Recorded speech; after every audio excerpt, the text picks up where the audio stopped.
अस्सलामुअलैकुम फ्रेंड्स, मैं हूं मोहम्मद।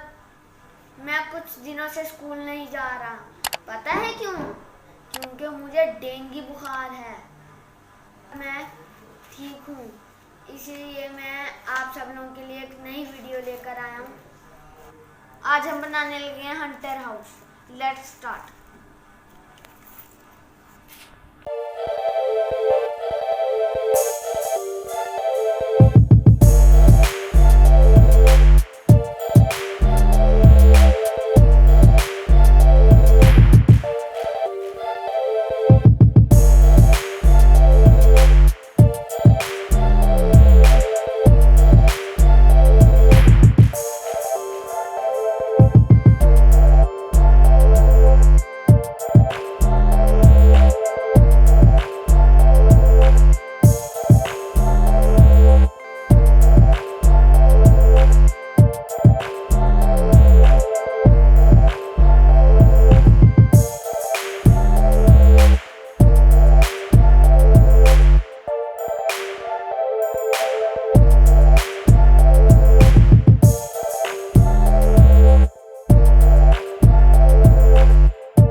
अल्लाह हाफिज।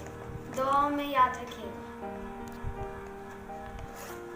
Bye bye. मिलते हैं अगली वीडियो में।